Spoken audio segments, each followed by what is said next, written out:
I mean, I feel like personally I did pretty good. I mean, obviously I started out a little slow, but once I started getting comfortable, getting that pace, the tempo and stuff going, I really just, like I said, felt comfortable and felt like we could just get going down the field up and down. What is it about getting that comfort? How do you find that comfort level after the first few series? I mean, what are you looking for to feel comfortable? Really, I mean, it doesn't matter if I'm going with the twos, it's just to get used to these guys. I mean, you got Levi, then you got all these offensive linemen, and then going back to ones, and you got Evan and all the bigger guys, and then you got Marcus. I mean, it's a process to get used to both groups. But I mean, after a couple series, like I said, I mean, you get used to it and you just go.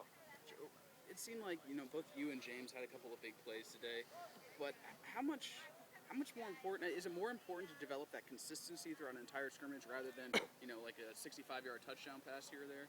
Definitely. I mean, consistency is what it is, especially at the quarterback position.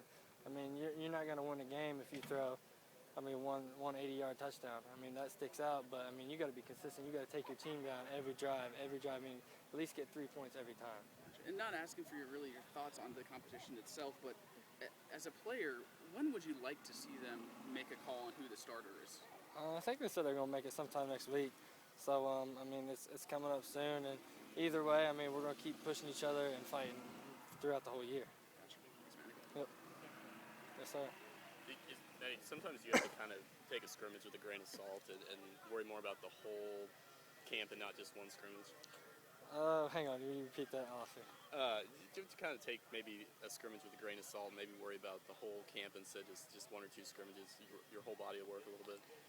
I mean, kind of off a little different, but I mean, how they're going to do it? I mean, like they said, they're going to take how you practice the first 9 and this. So, like, I mean, you can't practice crappy and then come out here and do amazing, or vice versa. I mean, you got to be, like we just said earlier, I mean, you got to be consistent. Every day you got to come in focused, ready to do what you do, make plays, and, I mean, then come out and do it in game situation like we did today. And, I mean, as long as we keep working and being consistent, I think it's going to be a fun little race here. Is it hard to adjust